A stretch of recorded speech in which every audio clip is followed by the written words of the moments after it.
We do have some children who need special ed. Special education is 13 disabilities. 13. I need you to draw a distinction between school psychology and clinical psychology. This book is clinical. There's over 400 disorders in this book. Everything from depression to borderline to bipolar to schizophrenia, that's clinical psychology. We do not diagnose depression in school. We do not diagnose personality disorders in school. We do not diagnose schizophrenia in school, okay?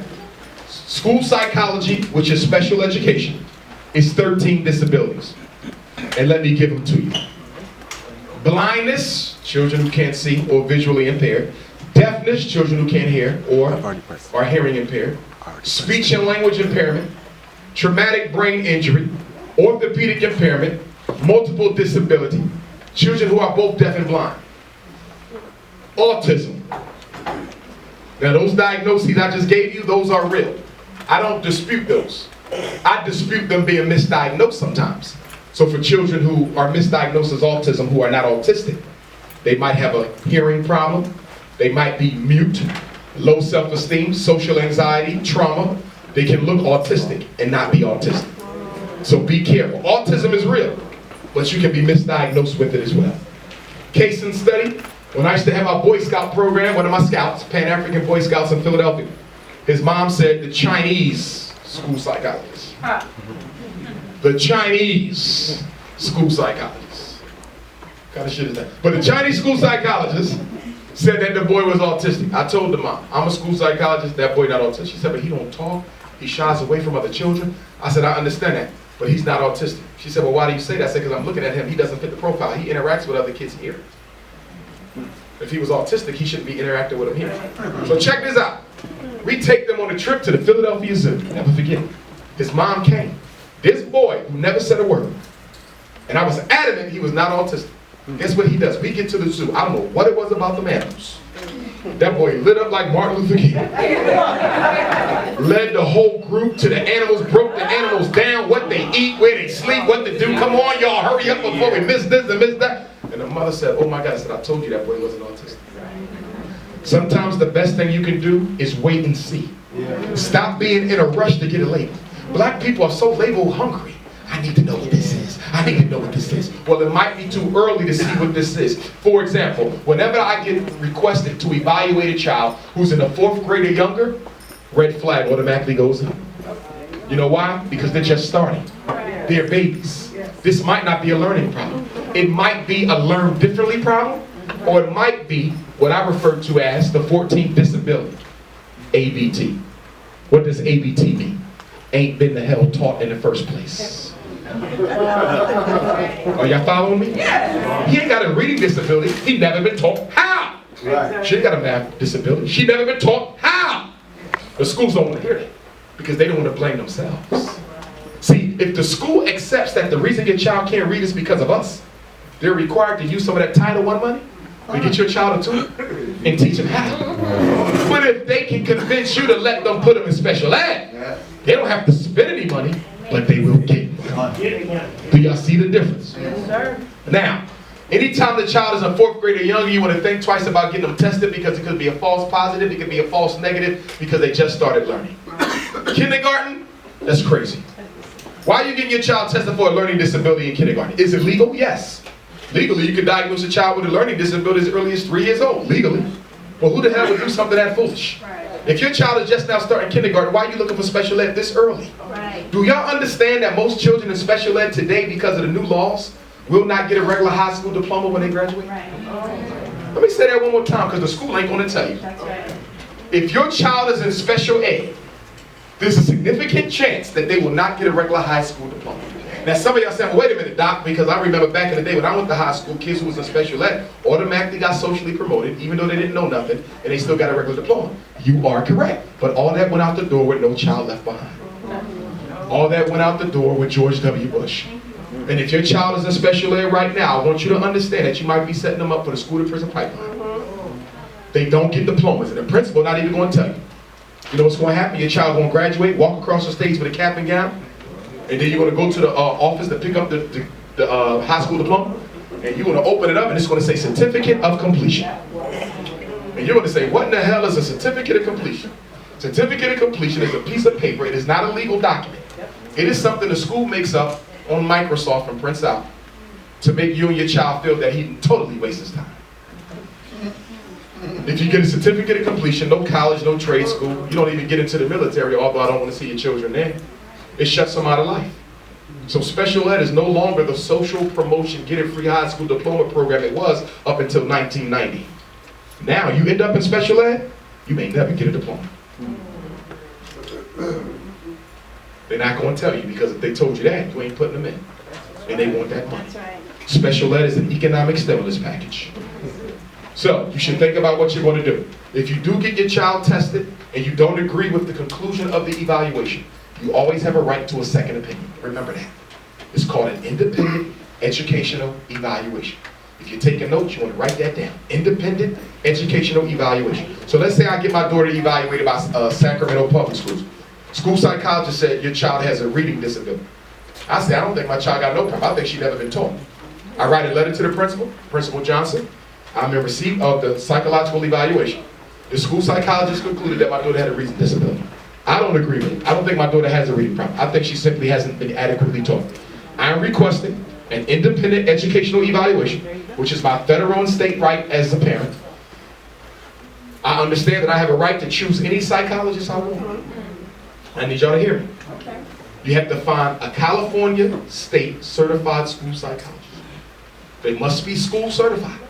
They could be a doctor of psychology, but if they are not school certified, they can't do it. It must be a certified school psychologist, which is a specialty. Y'all follow me? Okay?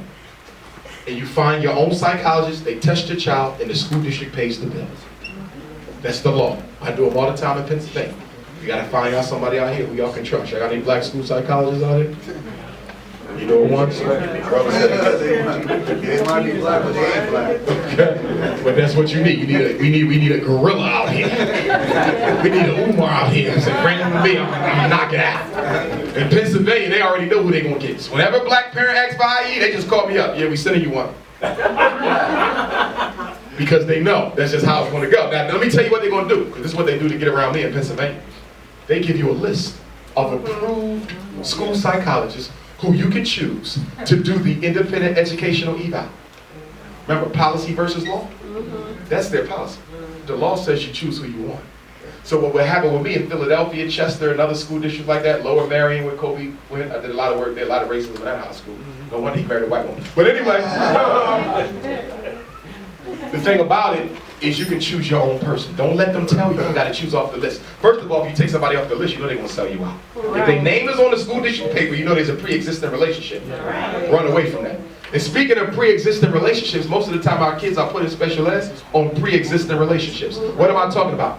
The white school psychologist is dating your daughter's teacher. I'm giving you real stuff that I live. I had it in Philadelphia. The Jewish male school psychologist was dating the Anglo-Saxon teacher of this black boy and put the boy in special ed for no reason other than his girlfriend, the classroom teacher, wanted him out of the class. Listen, I tell y'all all the time, if you really want to get a psychological evaluation, if it was me, I would pay for it out of pocket. I would not let the schools even do it. Thank you. It's a quid pro quo setup. Before you even sign permission for your child to be tested, they didn't already made up their mind that they put them in special ed. Before you even sign the paper, I'm telling you what they do. The teacher and the principal and the school psychologist, they already had a conference. What we gonna do with Raheem? I want him the hell out of my class. Okay, get his mom to sign the paper. Look, they already decided before any test results that Raheem is getting the hell out of that class. Remember what I told you. The diagnoses we use are often professional opinions. Some of them can be accurate, but a lot of them can be false. And when you got a black child being tested by a white person, now some of y'all would say, what does it matter? If it's a black school site, white school site, if the white school site can give an unbiased assessment, which I don't think is possible, but if the white school site can give an unbiased assessment, what's wrong with it? Let me tell you why. Raheem walks into the test room. Here's the desk. He sits down in front of the white school psychologist. Raheem don't want to be there. So you know what that means? Raheem's going to do a terrible job because he's going to say whatever needs to be said to get the hell out that room as fast as he can. He's going to look retarded even though he's not. White school psychologists can't read the nonverbal language of black culture. But when Raheem comes and sits down in front of Dr. Johnson, Dr. Johnson know you full of shit with these answers. And let me tell you what you're going to do. You're going to do your best or you ain't going back to class the whole day. I will keep you here all week until you do your best. Right. Yes, right.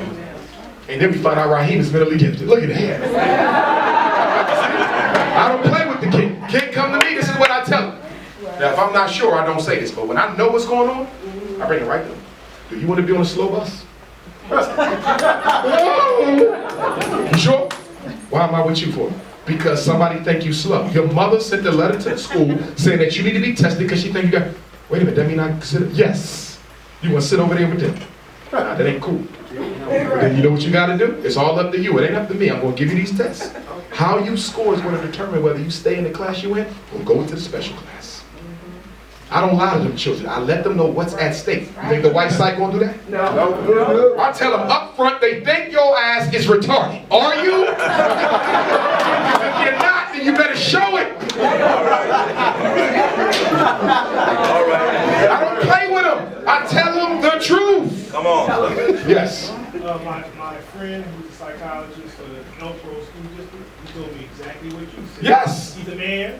And he said the Because the kids don't know the stakes. They don't know what they getting themselves into. They think this is nothing. Yeah. This report gonna follow your ass all through school. Right. Do your best. Yes. Some of them still don't care. Yeah. And then I'm sitting, the worst evaluation is when you got a kid who's bright, but who didn't show it because they didn't care. Yeah.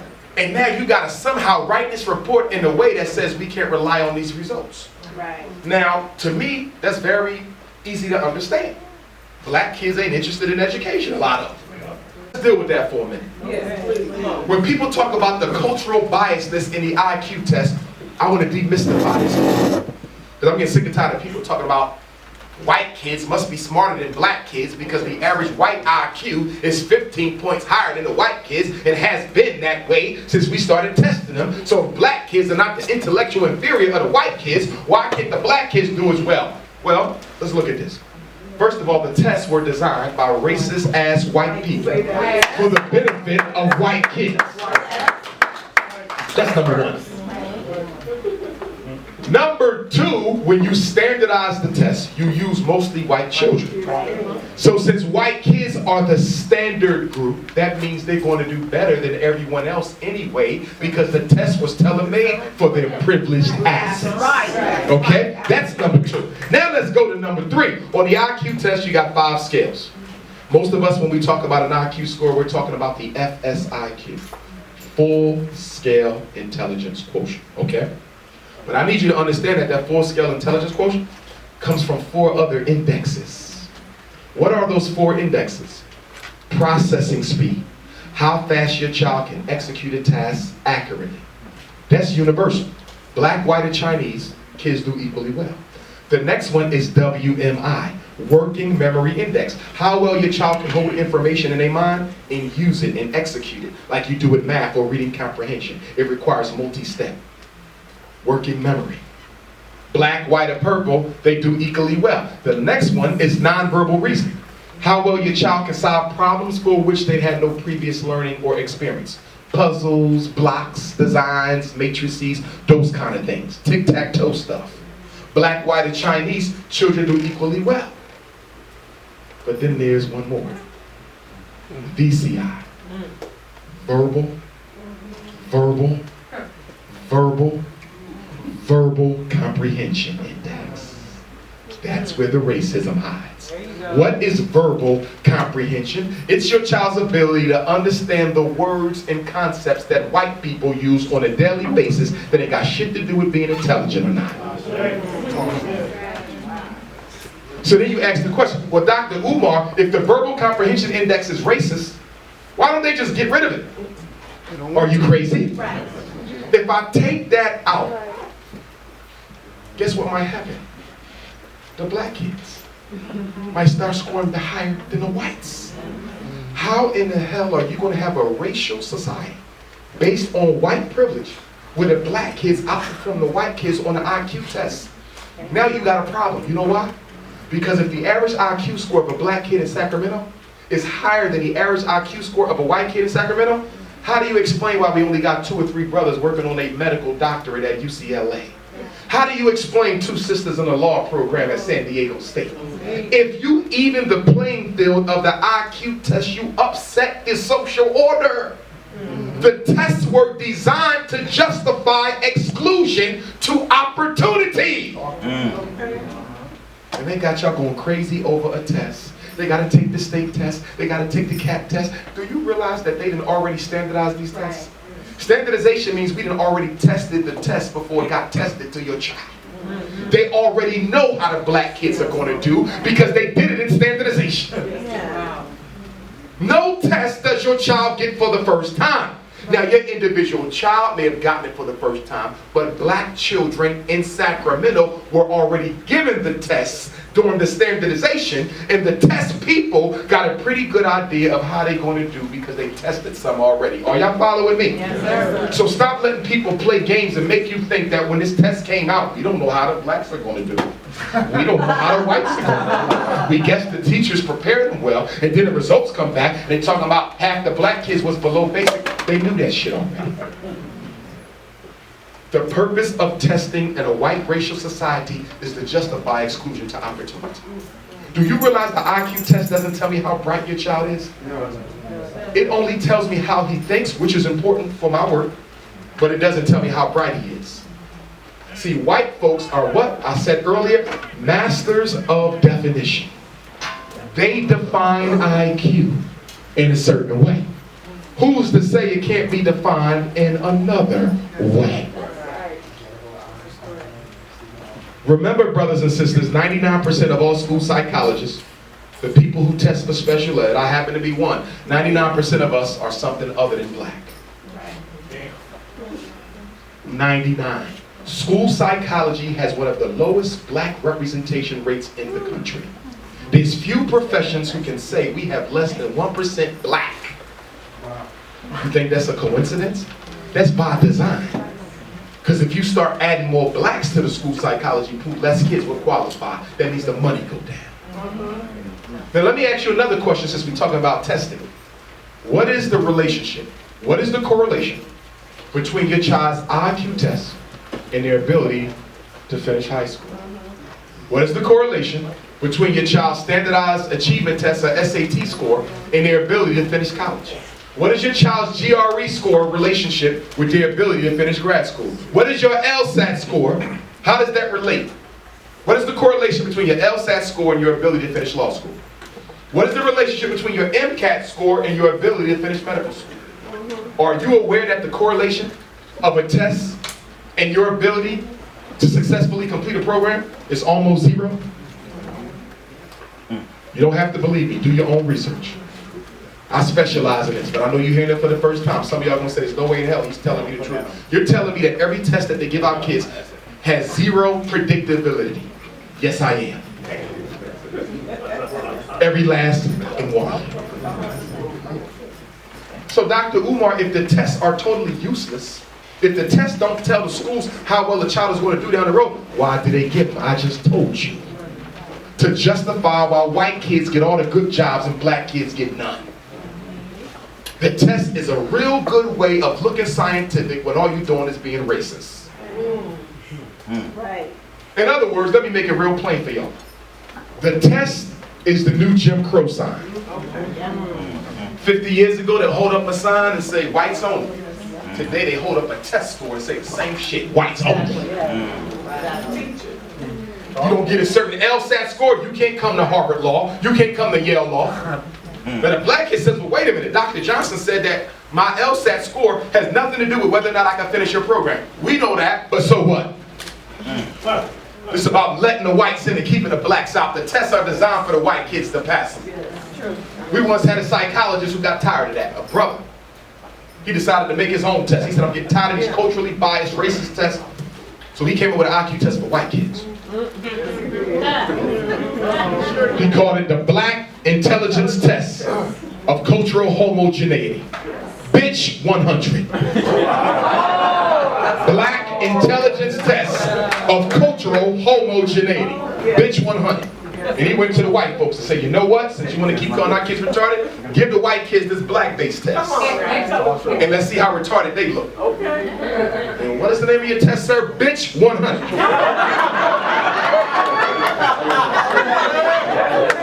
See, this was Umar before Umar. Bitch 100. You know, of course, they called the cops and all that, and the rest was over. And you can do your research on that test. That was a real IQ test. Bitch 100 for white kids. Because sometimes you get tired. Now let's break this down. Why do our kids even need to take their tests in the first place? They don't. You know why? Black children are forced to take those tests because the black community does not have a reality for them after high school. My mommy, my daddy, my grandparents, my black community, my church, my mosque has no economic order for me to participate. They cannot give me a job, so I'm forced to take these racist ass tests in order to make a living for myself. That's why our kids got to take them tests. The white boy might be the dumbest kid in the school, but his father owns the corporation. He will be president regardless. How many of y'all got dumbass white supervisors at work? Like, how long they get this? It wasn't based on ability, it was based on privilege. How many of y'all had to go through the hell of having a dumb white person hired at the job? And they forced you to train your replacement. And you know that once I teach this white person everything I know, they're going to lay me off or find a reason to fire me, but you ain't got no choice because you got to build a pay. Yes, say that. Black people, I'm going to tell y'all right now, it is going to be hard for us to overcome our situation if we don't come up with a serious economic empowerment program. The books and the DVDs is good, but that shit ain't going to save us. We need tangible solutions. We need processes, we need institutions, and we need infrastructure. Something that we never talk about. No, we want to spend all day arguing over the Hebrews and arguing over the Nawapis and arguing over the Garbians and give a shit about that stuff. Those men dead. We here. Right now. So that means what? One thing I'm working on now, and I'm going to be meeting with Claude Anderson about it. And that is, I still own my phone call from June 21st. I'm going to call him. I've been so busy. Oh, that's my man. Garbiite Economics. Why you want to talk to me? Oh, my bad. Every black community needs three things. This is the starter package. You need an independent black school, which can be a homeschool network. Starter package to change the minds of the children. You need an independent meeting place to organize black folks. How the hell are you going to organize when you ain't got nowhere to meet at? Do you know how easy it would be to organize black folk if every organization had their meetings under the same roof? Everybody met at the same place. It was just a different day and a different time. Once you centralize it, it's easier to keep up with the meetings. But when you got 1,000,001 schizophrenic ass groups running around, and then you got groups who don't get along with each other, and you want to support both of them, but you can't because they both operate on a European paradigm of loyalty. So I either got to support them and neglect them, or support them and neglect them, and now you all caught up in the middle of some ghetto Negro self-hate shit.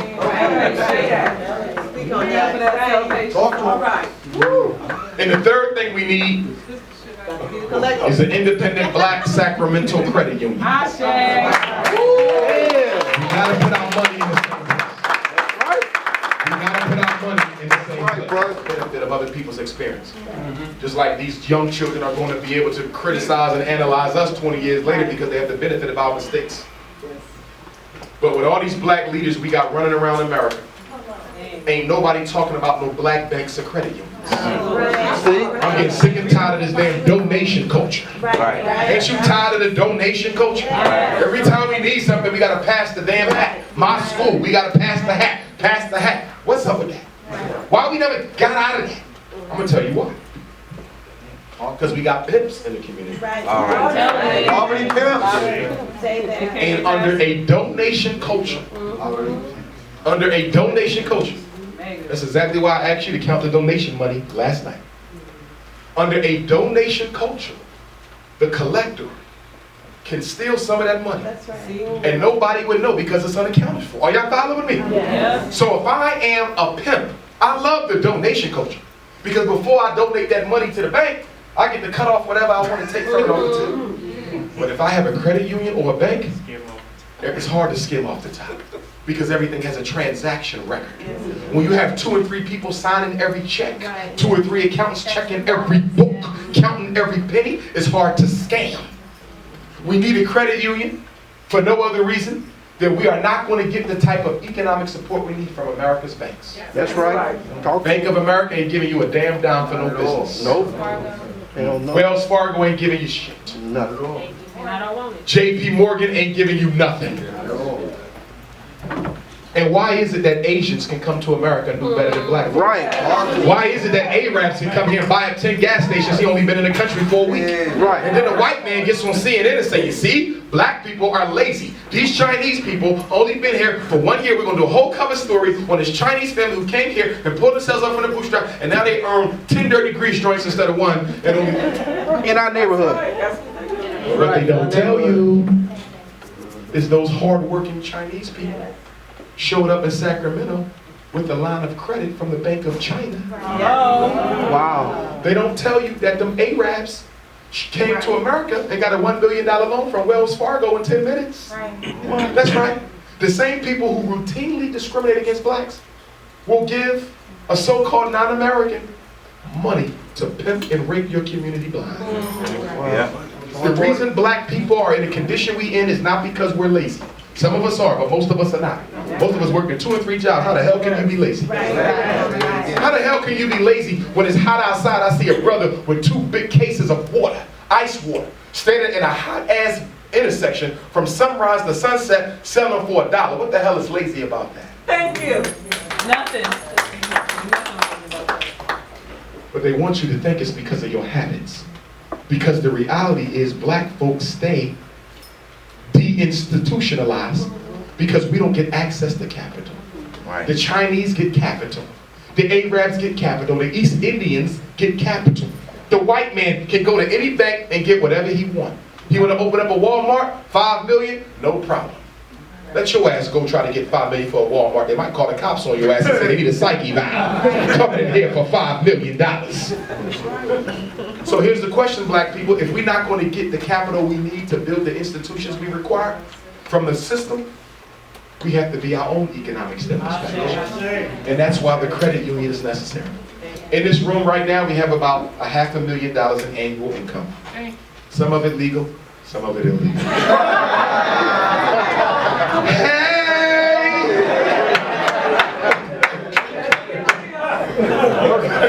Let's keep it real. Let's keep it real. I know some weed house out back. Let's keep it real. The DVD man. Let's keep it real. Okay? But listen to me. If everybody in this room put their money in the same holding institution, now you got $500,000 of annual income. The laws of banking allow. Come on. The laws of banking allow for you to loan 10 to 100 times as much money that you have deposits to cover. That's right. Do you know what that means? That means your paycheck is working for white people more than it's working for you. Come on. Say that. Let me give you an example. You get a $500 check. You go and donate it to Wells Fargo.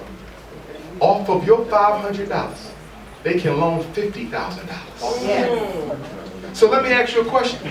If they can do that with your 500, what do they do with Oprah's 2 million? If they can do that with your 500, what do they do to Michael Jordan's 1 million? Brothers and sisters, our money is working against us more than it's working for us. Because we don't understand the laws of finance. We need institutions where we can loan money we don't even have based on the deposit. If you deposit your check in the credit union, we can loan off that. We don't even need to ask you for no donation because we already got invisible money we can use. Why do you think the white folks is able to build all this stuff? You're like, damn, I thought the economy messed up. They done build a new this and a new Starbucks and a new this. Because they doing it with invisible money. They're allowed to loan on money they don't even have is based on deposit. We got to start doing the same thing. Yes, we do. So if that brother want to open up a line of auto shops to teach our young men how to fix cars, he get that $1 million loan. Yes, you do. Sister want to do a preschool, she get that. Sister want to do a weave house, hell no.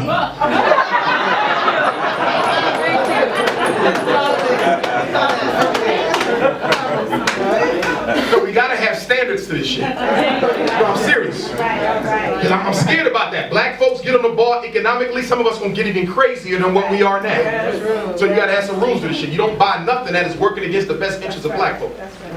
I got a group of brothers in Philadelphia, right? They got like one of the biggest weed factories. Shops, they sell all. They can't stand my guts. Because they said I'm bad for business because I be talking so much about the weeds that the Philly girls don't want to buy weed no more. But why are you making money in something that is not for the benefit of the people in the first place? I'm not knocking none of y'all sisters who do the weed. Okay, let's go. Till we shut you the hell down. Let's go. But anyway, my point is, if all of our money is in the same place, everybody can access the capital they need. Brother want to build a house from the ground for his new wife. He want to get that. You see, because we all backing it. And he know he just can't take all his money out the bank because number one, we ain't gonna let him. And number two, we send a ski mask club to his fucking house. Every community needs a ski mask club. Yes. Serious? Yes, we do. Every community needs a ski mask club. Yes, we do. Yes, we do. I'm telling you. Yes, we do. A group of brothers and sisters who dress in all black at midnight Roll up on. and they take out the garbage. That's right. That's right. Sister, if you don't buy a husband, you don't get ski mask. I volunteer for that group. Got a little 16-year-old cursing his mother out, ski mask. Go. Gotta go. You got a preacher playing with boys, Gotta go. ski mask. That's what I'm telling you right now, Straight if up. you really want to get stuff in order, get you a ski mask club. And when people don't know what's going to hit them and what time it's going to hit them, They gonna act conduct right. changes quickly. But as long as you can do stuff to black folks and get away with it, it will not change. Man, We need a ski mask club. We do. The only problem with the ski mask club is black people talk too much. So if she's on a ski mask club and he's on a ski mask club and his cousin know he on a ski mask club, he gonna go let somebody know he on a ski mask club, and now ski mask club, which was a good thing, becomes a civil war. It has a code of silence to set black folks. Latinos will not discuss Latino business in front of anybody but them. Chinese people will not discuss a damn thing about the internal workers of their community in front of an outsider. You see how tight-lipped white folks is.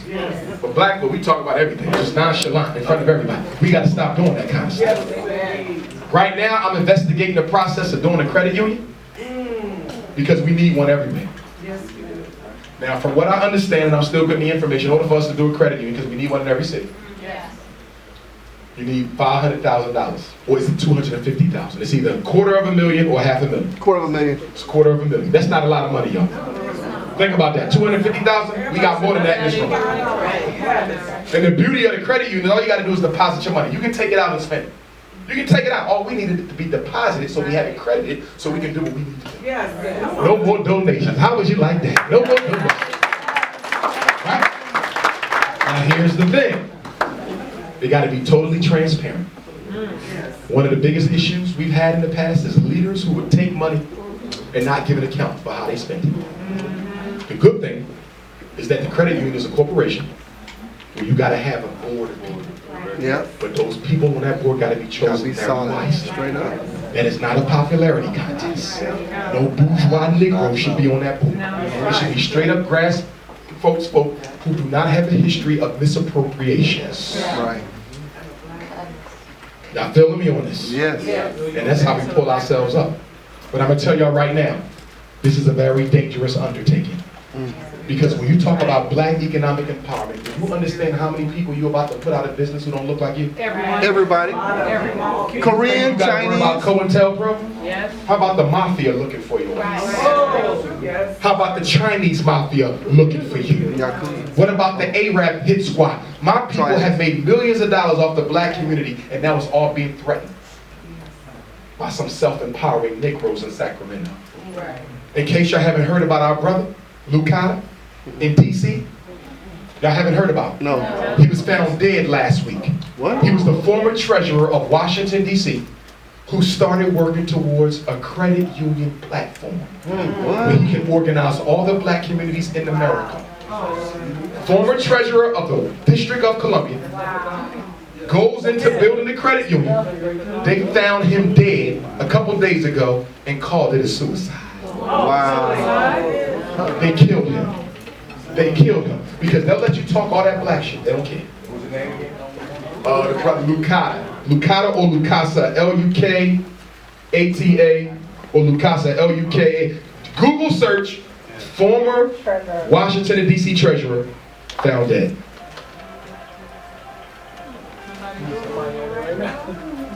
That's an Asian. Who phone? Who taping the damn meeting? I'm playing with you, Queen Mother. But my point is, y'all, it's a very dangerous undertaking. Because people stand to lose a lot of money off black people getting their economics together. Doctor, say that again. Okay? Say that. A lot of people stand to lose billions of dollars off. Do you know how much money we spend on Christmas? Let's take you guys. Let's take Sacramento, Oakland, California. Let's take them through. Between San Francisco, Oakland, and Sacramento, y'all spend over $5 million on Christmas gifts alone. Okay? $5 million on Christmas gifts. That's a lot of damn money for 2 weeks of shopping. Wow. From Thanksgiving to New Year's. You work all year for it. You work all year to spend it in 4 weeks because your kids are being raised on a European paradigm and you feel that little Johnny should have everything a white kid should have. You out your damn mind. Lasagna Matt. And do you, give me the name? Lasagna. Lasana Mack, S-A-N-A. former DC treasurer. They talking about this as suicide. Does this sound like a man who's about to kill himself? No. Setting up a damn credit union platform for the entire black America? No. Dr. Umar, Yes, ma'am. can you speak to your thoughts on, like, I know there's a few current supposed black-owned banks and credit unions. Okay, let me speak on the black-owned bank. Yeah. Now, in order for a bank to be called black, the 51% Has to be of the investors Hmm. have to be black. Oh. So you know what white folks do? Mm. They'll have 9 whites and 11 blacks and say this is a black bank. In other words, a lot of the banks that are called black banks are being fronted by white folks. Now some of them are black. We got a black bank in Chicago, 2 of them, Seaway, and the other one. We got a couple around the country, probably about 2 dozen. But here's the issue, do they think black? No. See, a lot of the blacks in these banks only got into banking to rip off their community. All they doing is replacing what the Anglo-Saxon was doing. You go to them talking about something, we need some money to build a school and this and that, they're not interested in that. They are capitalistic minded. That don't mean we can't step to some of them, but I don't really trust them. I don't trust them people. They have no loyalty to the community. I think we got to do something grassroots that we control. Straight up. Straight up. That's the only way you can do it. And see, once you have money like that, black, all this chaos we got in the community, it starts to die. Exactly. Because now the black community in Sacramento has jobs for its own people. Oh shit. Yeah. You mean to tell me that the elders over there could give me a job? Oh, do you need your bags? You need me to help you with your bags, Grandma? See, when you can give out resources to people, it changes behavior. Yeah. The reason black people are so disrespectful and neglectful of each other is because we can't give each other nothing but a loaf of bread. We can't hire nobody, most of us. But once you say, you know what, we got a credit union, we about to build a supermarket, we're gonna need 50 employees. We about to have a Pan-African daycare for the whole community, we need about 25 employees. Now you can start giving out jobs. Now people get their pride back. Now they don't have a problem putting the fist in the air because I ain't got to worry about no white person taking my damn job for doing it. And that's why so many of us are forced to sell out.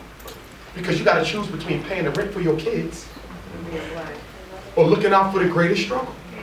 Most people are going to choose their kids. You work at a job, white man come to you, look, I need you to go spy on Umar Johnson. I can't do that, I respect him. Do you want this job?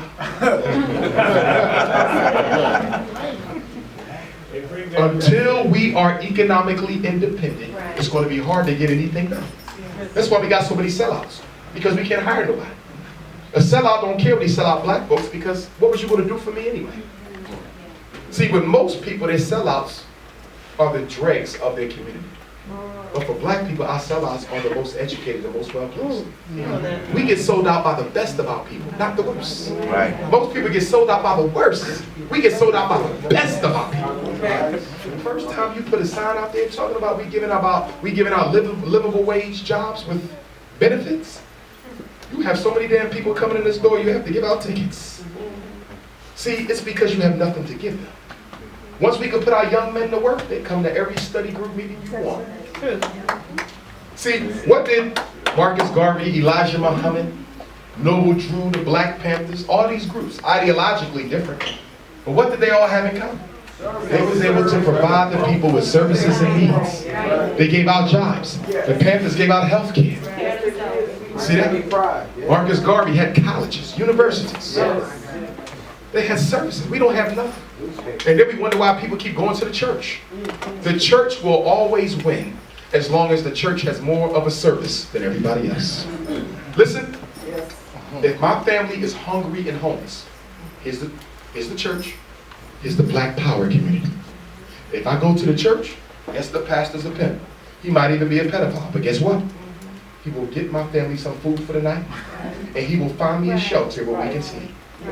Are y'all following me? Yes. If I come over here to the Black Power community, the first thing these silly niggas gonna ask, have you studied your history, brother? Do you know anything about Kemet, brother? Do you know how the sun and the moon and the quasars and shit, brother? Are you vegetarian, brother? Or you still eat the devil's food, brother? Right. My family are hungry. We don't have a place to stay. What is your ideology, brother? What is your platform? Are you sovereign? Are you nationalist? Are you New Wapian? Are you Hebrew, brother? Are you worshiping the Most High? These fucking kids are hungry. He didn't come here to talk. He needs some food. That is why the church keep on winning. Because we ain't got nothing to offer black people but more information. More information. In fact, I would say that the black conscious community is addicted to information. We are a bunch of information junkies, just like cracking. Hey, you see that latest Umar DVD? In colors. What good is the information if you don't apply it? We need it. The information is beautiful, it's lovely, but when do we go to action? Most of us are using the information as an excuse not to act. Yeah, brother, I know we got to organize first, brother, but I just bought 50 books. And I got to overstand, understand, and understand the science in these 50 books.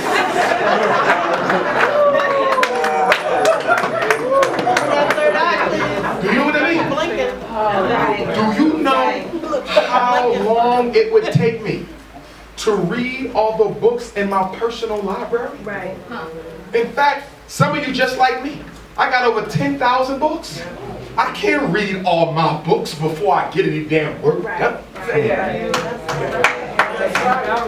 Listen, we got two communities as I wrap up. We have the conscious community, and then we have the common sense community. Everybody over here, for the sake of discussion, you the conscious community. You'd have been to Africa, you can read Swahili, some of y'all can read Metal Nature, change your name, lock your hair, y'all can play the drums. Y'all smart as shit. Over here, y'all ain't got none of that. Some of y'all go to church, but guess what? Y'all ain't got none of their knowledge.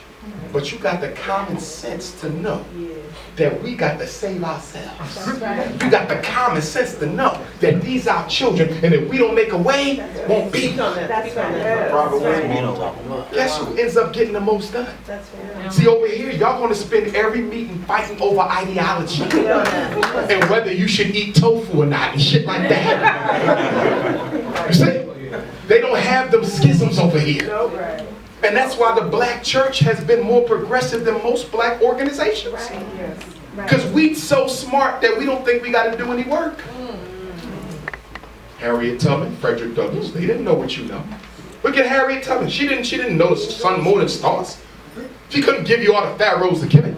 She couldn't speak all them languages. Well, she had the common sense to know my people in slavery, and I got a God-given obligation to give them that.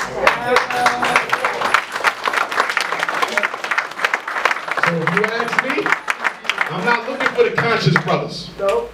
I'm looking for the common sense brothers. All right. Because what people call consciousness today is a bunch of self-educated fools who exist for one reason: to amass information and criticize everybody else. You know how many people who and gave me some advice on what I need to do for my school and how to raise the money and what you need to be teaching. What are you doing? Why don't your ass build another school? Because mine won't be big enough for everybody. And some of us are so sick that we think because we can criticize someone else, it means we're better than them. I want to close on this, black people. We have to get over our ego. It's killing us. The black man's ego is one of the greatest cancers in the black community. Our inability to disagree without being disagreeable is a problem we got. And you know why black men are so egotistical with each other? Because the white man has never given us an opportunity to be a real man. And so the only place where we can really exercise our testosterone is in our homes, in our churches, and in our community groups. And that's why the average black organization is structured like a dictatorship. One man in control, everything he says is right, nobody can question him, this is mine. Isn't it amazing that we fight white supremacy using their own organizational structure? That's why a lot of sisters don't even want to be bothered with the black groups no more. Sisters say they only want me for 3 things: secretary, cooking, and coochie. I'm tired. Am I wrong, ladies? So a lot of sisters is tired of it because she's still being typecast into somebody else's role on a sexism line of thought. Why can't a sister lead? Who says she cannot?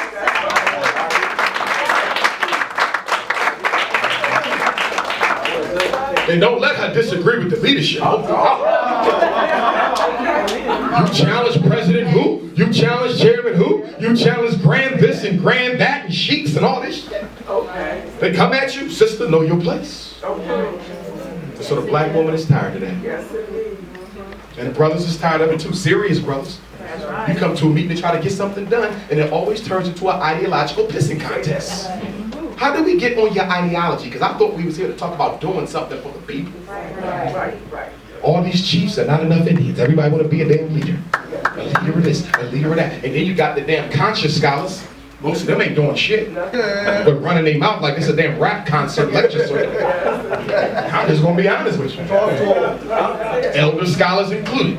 Been on the lecture circuit for all these years and you ain't built shit for the people yet. Come on, now. Talk, talk, talk, talk, talk. Talk, talk, talk, talk, talk. It ain't nothing but Egypt church.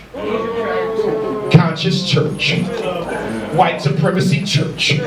Hallelujah. Hey, hey, hey. And everybody go right back home to oppression. Are y'all following me now? Come on.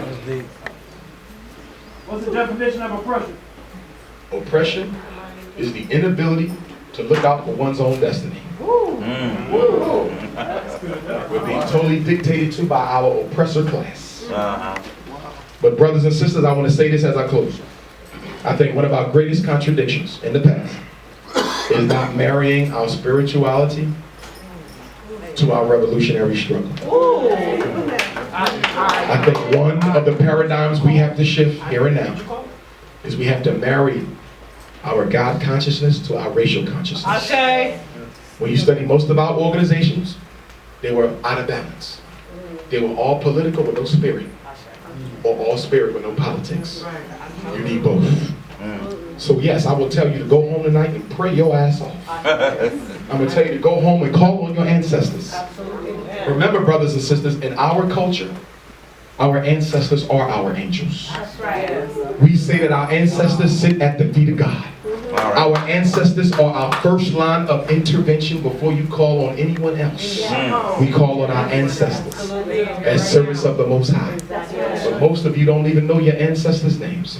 What was great-grandma's name? What was great-grandpa? What about great-great-great-grandma? How do you call on your ancestors for help when you don't even know their names? So everyone in here, I put you on a task to reconstruct your family tree. Put the roots back together because you can only stand on them. Every one of you have 4 roots. You have a maternal grandmother and you have a maternal grandfather. You have a paternal grandmother and a paternal grandfather. 4 roots. You got 4 lines you need to find. Come on, that's right. That's right. And it will be a fun project. Get your whole family involved. But the first thing you got to do is get to all your elders before they pass on. That's right. Yes. I'm guilty. My great aunt on my mother's side. My paternal aunt, she was the keeper of the family history. And she told me a couple years ago when I saw her at my aunt's funeral. This was my grandfather's auntie. She said, come to me so I can teach you the family history. One of your grandfathers was taught by Booker T. Washington at Tuskegee. And there's a lot I need to teach you, but I got so caught up in saving the people, I forgot to go see my aunt. She gone now. That history ain't recorded nowhere. So for all y'all who got people in their 50s and 60s and 70s and 80s, some of y'all got elders in their 90s still living. You ain't sit at their feet and get that knowledge. Come on, bro. Who was born in slavery, who fought against slavery, who stabbed the slave master, where we came from in Africa. Get it! So you can give it to your children. We don't just study our family tree for the sake of knowing where we come from. We understand that's a spiritual connection. That's an ancestral connection. Have you ever seen a picture of DNA? It's a double helix. It looks just like a chain. It's in the shape of a damn chain. Do you know what that means? That symbolizes that you are chained to your ancestors forever. They are you and you are them. They are closer to you than your life breath. But you don't call them. Grandmom at home, great grandmom in the house with you, but the rule of spirit is they cannot intervene unless they are requested. You go home today, you might want to put up an altar. And you can still be Christian because this ain't religion, it's culture. You can still be Muslim, this ain't religion, this culture. When I was in Ghana, one of the brothers who do the spiritual readings is a devout Muslim. But he deals with his ancestors. Those in America will be forced to choose between Jesus and great grandma. The altar is you. That altar is you. All you need is a little table, white candle for the ancestors. Put your fruit up there, put some flowers up there. Put your little rum up there. That's why they call it spirits. It's to drink up the spirits. Put you some memorabilia from your ancestors. Great grandma used to comb her hair with a certain comb. You still have it. Put it on the altar. Great grandpa used to smoke from a certain pipe. You can't find the pipe, but you know what kind it is. Go buy one. It pulls the energy of the living to the house. And when you want to have a conversation with your ancestors, you just sit there and talk to them just like they right in front of you. They will come in. Great grandmama, I need some help right now. No help right now. I'm about to lose my family. And I understand that you and grandpa kept a family together in slavery. Y'all can that. Help me fix this. I don't want this to happen. I need you to take my petition to the Most High God and come back with an answer. Right now. You don't believe in the ancestors? All you have to do is build you an altar. Think of a problem you've been having in your life for a while. It got to be something major. It can't be something easy. Because when they fix it, I need you to know it was them and no one else. And you ask them, ancestors, help me with this one problem. And you sit at that altar once a day if you can, at least once a week. Choose a special day. A lot of people choose the day they was born on. Okay? But you choose a day and you sit at that altar and you just talk to them for a little while. That's it. Light your candle, pour your libation from the water into the plant, and you talk. You got to make sure you got water on the altar. Because ancestors travel through water. That's why they always say to go to the water and clear your head. Because that's where the spirits are. Teach. And you'll see what happens. Other thing you got to do is you got to cook for your ancestors. Whenever you prepare a plate of food, a meal for the family, the ancestors get the first plate. If you can do it every night, perfect. If you can't do it every night, choose one day on which you will feed your ancestors and keep it faithfully. They don't eat the food, but your energy is in your food. And it is your essence, your life essence in the food that they intake. Your food, that plate of food that you make is your offering to them. Because in our culture, you don't get something for nothing. If you need some help, then prepare me something that gives me the energy to go to war for your life. You read the Bible, it tell you about it. How spirits aided the prophets. Those wasn't just Gabriel and Michael, there was their damn ancestors coming up from the ground, coming down to wage war. We have an unseen army that we have not been tapping into. Some of you have been so spooked out by the church and the mosque, you think that anything dealing with anything other than Jesus or Muhammad is the devil. No, I would argue to you that neglecting your ancestors is devilish. Tell them. So in conclusion, brothers and sisters, I want to say that I enjoyed this first trip to Sacramento.